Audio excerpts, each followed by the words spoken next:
అందరికీ శనార్థులు మంచిగున్నారులా నేను వచ్చేసిన ఇయాల సుతం సూపర్ వార్తలు పట్టుకొచ్చిన ఇంకెందుకు ఆలస్యం మొదలు పెద్ద వార్తలు చూద్దాం పారి కాడెత్తేసిండు రేవంతుల వారు ఎప్పుడో చెప్పిండు జూపల్లి సారు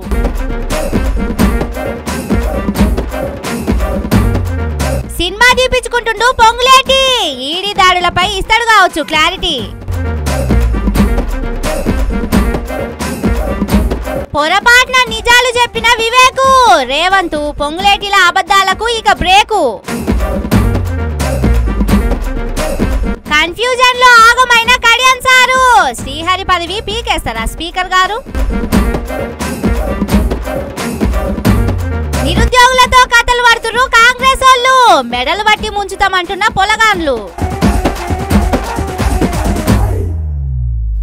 మందు గోళీలకు ఎక్స్పైరీ డేట్ ఉంటది గా డేట్ అయిపోయినాక గా మందు గోళీలు పనిచేయాయి సేమ్ అట్లనే కేసీఆర్ కూడా గా డేట్ అయిపోయిన మందు గోళీలు అంటాడు ఇక కేసీఆర్ పని ఓడిచిపోయింది నాదే అసలైన మెడిసిన్ ఇంకో 10 ఏళ్ళ దాకా నాకు తీరుగే ఉండదు నేనే ముఖ్యమంత్రి ఉంటా అని అనేటోడు మన ముఖ్యమంత్రి రేవంత్ సారు కానీ ఏమైందో ఉన్నట్టుండి పుసుక్కున మాట మార్చేసిండు అదేందో మీరే చూడుర్రి ఎక్స్పైరీ డేటు అని ఆయన ప్రభుత్వానికే ఎక్స్పైరీ డేటు ఫిక్స్ చేసుకున్నాడట మన రేవంత్ సారు ఇక మేము అధికారంలో ఉండేది 3 ఏండ్లే అంతకు మించి ఉండము ఆ తర్వాత మళ్ళా అధికారంలోకి వస్తామో రామో తెలియదు అందుకే ఏమున్నా గీ 3 ఏండ్లల్లా ఏం చేయాలనో ఎట్టెట్లా చేయాలనో దానికి ఎంత కావాలనో చెప్పుర్రి అంత మటుకే ఇస్తా అంత మటుకే చేస్తా కానీ మీరు 5 ఏండ్లకు 10 ఏండ్లకు లెక్కలు కట్టుకొని తెస్తే నాతోని కాదు అని విద్యుత్ శాఖ అధికారులతోని సమీక్షల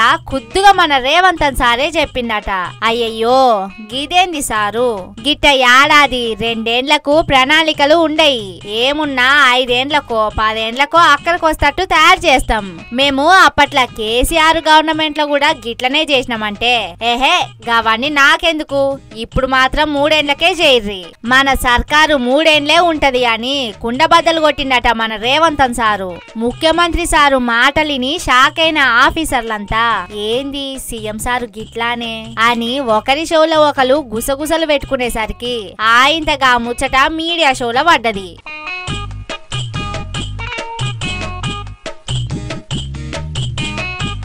గిట్టనే మొన్న 10 దినాల కింద మంత్రి జూపల్లి సారు గిదే ముచ్చట చెప్పిండు ఏహే హామీలు గీమీలు ఏం లేవు ఏమున్నా ఈ తాపకే మళ్ళా నేను గెలుస్తానో లేదో తెలియదు మా పార్టీ గెలుస్తుందో లేదో తెలియదు మా ప్రభుత్వం వస్తదో రాదో తెలియదు ఏమున్నా ఇప్పుడే చూసుకోండి అని చెప్పిండు అప్పుడే డౌట్ కొట్టింది ఏంది గీసారు గిట్లంటున్నాడు అని ఇప్పుడు ఏకంగా మన రేవంత్ సారే చెప్పేసరికి సారుకు తత్వం బోధపడిందా లేకపోతే ఊర్ల పొంటి జనాలు శాపనార్థాలు పట్నం కొలుల కోసం కొట్లాడుతున్న పొలగాళ్ళ తిట్లు తిన్నాక ఇక మనం వచ్చుడు కలే అని కాడి ఎత్తేసిందా అని అనుకుంటుర్రట తెలంగాణ పబ్లిక్ అవుగాని సారు గా కేసీఆర్ సారు మెడిసిన్ ఎక్స్పైరీ అయిపోవాలన్నా 10 ఏండ్లు పట్టింది కానీ మీ మెడిసిన్ ఏంది సారు 3 ఏండ్లకే డేట్ దిగిపోయింది అని జోకులు వేసుకుంటుర్రు ట్విట్టర్ లా హుషారు పొలగాండ్లు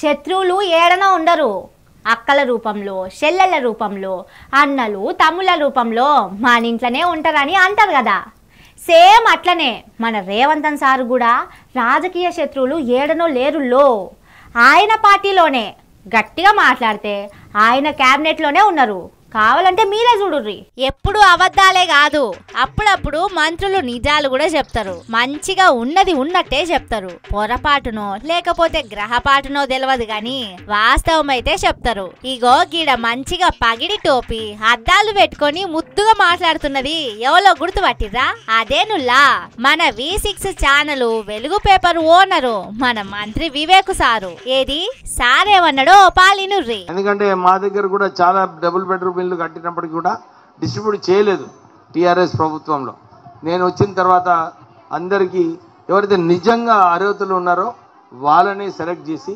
డిస్ట్రిబ్యూట్ చేయడం జరిగింది ఇన్నారుల్లా సారు ఎంత ఖుద్దుగా చెప్పిండో. వివేకు నియోజకవర్గం చెన్నూర్లనంట కేసీఆర్ సర్కారు ఉన్నప్పుడే డబల్ బెడ్రూమ్ల ఇల్లు మస్తు కట్టిర్రట, కానీ ఎవ్వరికి ఇయ్యలేదట. కాంగ్రెస్ అధికారంలోకి వచ్చినాక సారు ఎమ్మెల్యే అయినాక వీటిని పంచిపెట్టిందట. అంటే ఇప్పుడు కాంగ్రెస్ సర్కారోళ్ళు పంచుతున్న ఇండ్లన్నీ పోయిన కేసీఆర్ సర్కారులా కట్టినయే అన్నమాట. అంతేనా సారు? ఎందుకంటే మా దగ్గర కూడా చాలా డబుల్ బెడ్రూమ్ ఇల్లు కట్టినప్పటికీ కూడా డిస్ట్రిబ్యూట్ చేయలేదు టీఆర్ఎస్ ప్రభుత్వంలో. నేను వచ్చిన తర్వాత అందరికీ ఎవరైతే నిజంగా అర్హతలు ఉన్నారో వాళ్ళని సెలెక్ట్ చేసి డిస్ట్రిబ్యూట్ చేయడం జరిగింది. మీ ఛానల్ మీ పేపరు నిజాలు చెప్పకున్నా మీరు మాత్రం మస్తు నిజాలు చెప్పిరు సారు. ఈ దెబ్బతోని మన ముఖ్యమంత్రి రేవంత్ సారు, ఇందిరమ్మ ఇండ్ల మంత్రి పొంగులేటి సారు దినాము చెప్తున్న అబద్ధాలకు చెక్కు పెట్టిరు పోర్రి. ఏది ఏవైనా మీ అసొంటోళ్ళు ఉండాలి సారు సర్కార్లా. ఎవ్వలు ఏమనుకున్నా మీరు గిట్లనే ఇంకో 3 ఏళ్ల పాటు 3 నెలలకో నిజం చెప్తే చాలు సారు. వచ్చే ఎలక్షన్లల్లా ఎవరికి ఓటేయాలనో మేమే తెలుసుకుంటామని అంటుర్రు తెలంగాణ పబ్లిక్. అట్టనే అచ్చం నిజాలే చెప్పే ఇసొంటి లీడర్ను గెలిపించినందుకు చెన్నూరు ప్రజలకు కూడా దండాలు పెడుతున్నారు.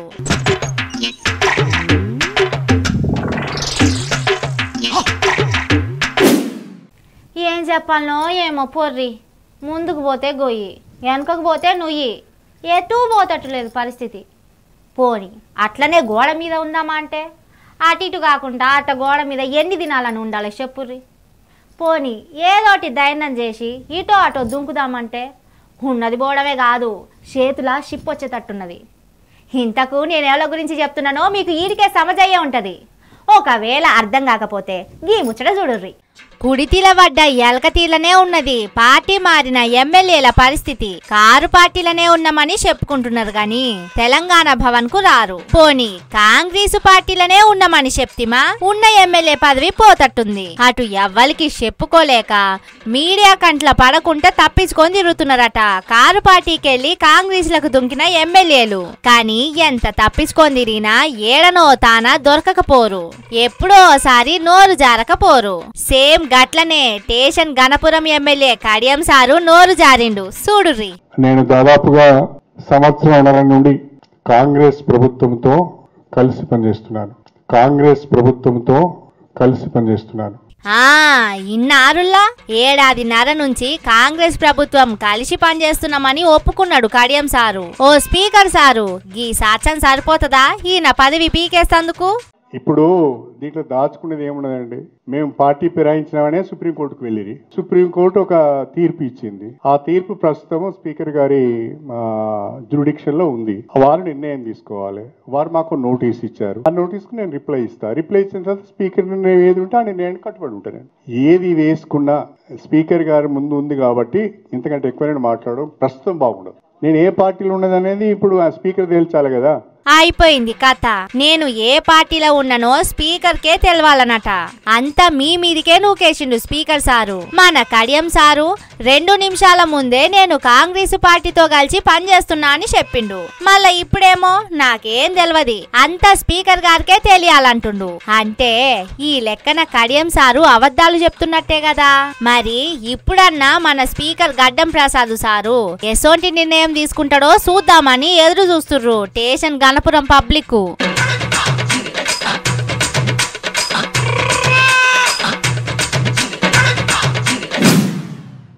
ఇప్పుడు మీకు కథ చెప్తా.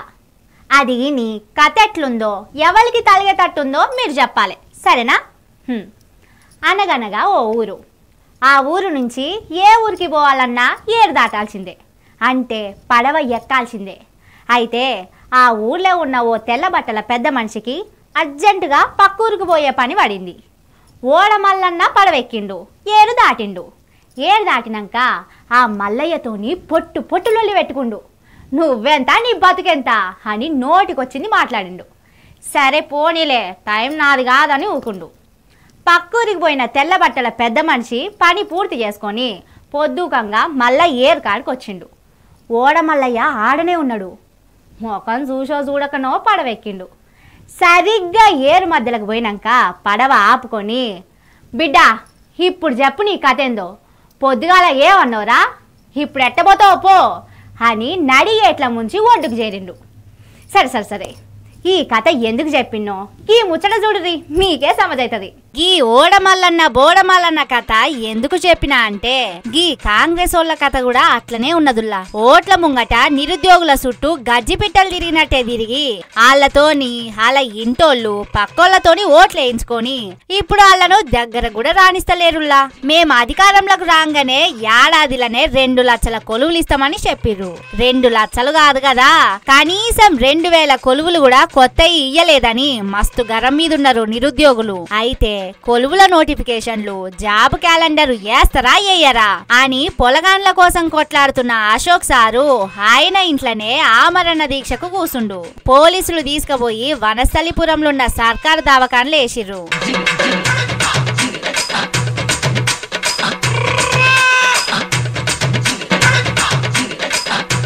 ఈడికి 3-4 దినాలైతుంది ఆయన నోట్ల పచ్చి మంచినీళ్లు పోయాక. దావకాన్లున్న అశోక్ సార్ను చూస్తందుకు car party leader RSP sir పోతే ముందుగాల పోలీసులు ఆయనను ఓనియలే. వాళ్ళతోని లొల్లి పెట్టుకొని కలిసొచ్చిండు. ఆ నుంచి సీదా చిక్కడపల్లి లైబ్రరీ కాడికి వచ్చిండు. లైబ్రరీలో కూర్చొని చదువుకుంటా అంటే ఆడ కూడా పోలీసులు అడ్డం పడ్డారు. అయినా ఇనకుండా లైబ్రరీలో కూర్చొని బయటికి వచ్చి మాట్లాడిండు. రోజుకు 16 గంటలు 18 గంటలు చదువుతున్న ఈ లక్షలాది మంది తెలంగాణ నిరుద్యోగుల బాధను అర్థం చేసుకోవాలని నేను ఇలా లైబ్రరీకి వచ్చిన. రేవంత్ రెడ్డి గారు, మీకు ఏమాత్రం హృదయం ఉన్నా, మీది రాతిగుండె లాంటి హృదయం కాదని అనుకుంటే దయచేసి మీరు కూడా ఈ లైబ్రరీకి వచ్చి ఒక అర్ధగంట చదవండి. అర్ధగంట ఏకాగ్రతతో చదవండి, ఏ బందోబస్తు లేకుండా చదవండి. అప్పుడు మీకు అర్థమైతే నిరుద్యోగుల బాధలు. అక్కడనేమో ఒక ఆయన నేను చచ్చిపోయినా మంచిదే, నా నిరుద్యోగులకు 50,000 ఉద్యోగాలు రావాలని అంటున్నాడు. నోటిఫికేషన్లు ఇవ్వమంటున్నాడు. ఇప్పటి వరకు నోటిఫికేషన్ లేవు. నేను ఇక్కడ చాలామంది నిరుద్యోగులతో మాట్లాడితే అసలు నోటిఫికేషన్లు లేని ఏం చదవాలంటున్నారు వాళ్ళు. ఎప్పుడు వస్తాయో ఎప్పుడు రావో తెలియని నోటిఫికేషన్ల గురించి ఏం చదవాలంటున్నారు. ఇన్నారు కదా, నమ్మిచ్చి ఓట్లు వేయించుకొని ఇప్పుడు మోసం చేస్తున్నారని చెప్పుకొచ్చిండు సారు. కొలువుల కోసం కొట్లాడుతున్న పిల్లలు కూడా సర్కార్ను గట్టిగానే అరుచుకున్నారు.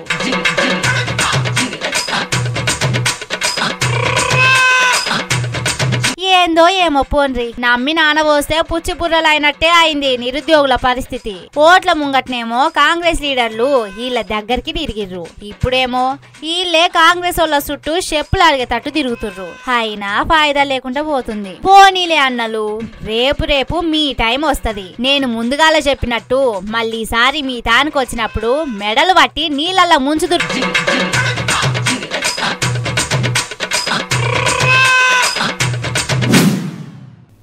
నాకు అర్జెంటుగా ఒక డైరెక్టర్ కావాలి, అట్లనే కథ రాసేందుకు ఓ రచయిత కూడా కావాలి, మంచి కెమెరామ్యాన్ కూడా కావాలి, నన్ను ముద్దుగా చూపించాలి. ఏం సంగతి శృతో, ఏమో కొత్త దుకాణం కూడా పెడుతున్నావా ఏంది? ఏవో డైరెక్టరు రచయిత కెమెరామ్యాన్ అంటున్నావు, ఏంది కథ అనంటే ఏం లేదుల్లా, నా మీదనే సినిమా తీపించుకుందాం అనుకుంటున్నా. నీ మీదనా సినిమానా అని ఎక్కిరిచ్చి పెట్టకుర్రి, నాకేం తక్కువ. అరే ఎవరెవరో సినిమాలు తీపించుకుంటుర్రు, గట్టనే నా పేరు మీద సినిమా తీపించుకుంటా, తప్పేంది? ఎవ్వలేమనుకున్నా తగ్గేదేలే, సినిమా తీసుడే. ఇవ తగ్గేటట్టే లేడు మన పొంగులేటి సీనన్న. కేసీఆర్ సారు పదవిలో ఉన్నన్ని రోజులు కారు పార్టీలో ఉండి తీరా ఓట్ల ముంగట కాంగ్రెస్ కండువా కప్పుకొని ఎమ్మెల్యే అయి హైటెంక మంత్రి అయిండు. ఇక ఆపినా ఆగుతలేడు అనుకో రాదురి. ఫస్ట్ లనైతే నేనే నెంబర్ 2 అని బాగానే చెప్పుకొని తిరిగిండు. మరి రేవంత్ సారు ప్లానింగో లేకపోతే మోడీ సారు మెప్పియలేదో గాని ఈడీ దెబ్బకు నేనే నెంబర్ 2 అని చెప్పుకున్నాడు బంధు పెట్టిండు. కానీ పచ్చ పాటోల మీదనైతే బానే రెచ్చిపోతుండు. కేటీఆర్ అనుకుంటా మస్తు మాటలు అంటుండు. ఇక దీప ఉన్నప్పుడే ఇల్లు సక్క పెట్టుకోవాలన్నట్టు మంత్రి పదవి ఉన్నప్పుడే ఆయన పేరు మీద ఓ సినిమా తీపించుకుందాం అనుకుంటున్నట మన పొంగులేటి సారు. సీనన్న అందరివాడు అని సినిమా పేరు కూడా బయటకు వచ్చింది. సినిమాల సీనన్న లెక్క హీరో సుమన్ సారు యాక్టింగ్ చేస్తాడట. పేరు మంచిగానే ఉన్నది కాని సారు ఇంతకీ గా సినిమాల ఏ ఉంటదంటే ఇంకే ఉంటది పొంగులేటి సారు జీవితం. ఆయన రాజకీయంలకు ఎట్టొచ్చిండు, ఎంపీ ఎట్టయిండు, ఎమ్మెల్యే ఎట్టయిండు, మంత్రి ఎట్టయిండు అనేది మొత్తం ఉంటదట.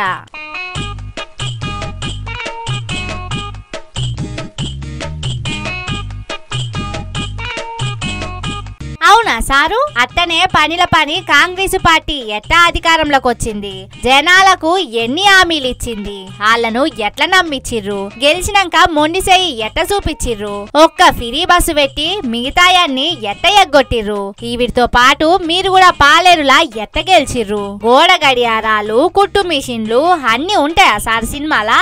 ఏమున్నా లేకున్నా గీ మాత్రం వెట్టురి సారో సినిమాలా. మీ మీద ఈడి దాడులు చేసింది, అటెంక మీరు కోహినూరు హోటల్లా అదానిని కలిసి ఏం మాట్లాడుకున్నది, దాని తర్వాత ఈడీ కేసు ఎట్లా కనపడకుండా పోయిందో కనీసం క్లైమాక్స్ నన్న వెట్టుర్రి అని అడుగుతున్నారు పాలేరు పబ్లిక్.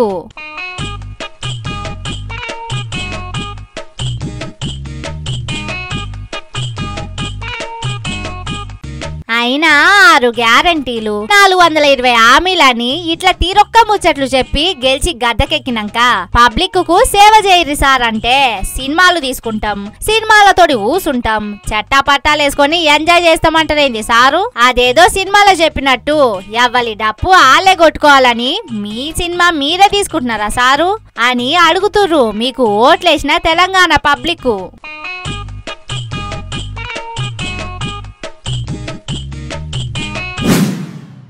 ఇవి అది ముచ్చట్లు. ఇంకిని కత్త నాకు ముచ్చట్లతోటి మళ్ళొస్తా. చూస్తూనే ఉండుర్రి మన తీన్మార్. ఇదే అసలు తీన్మార్.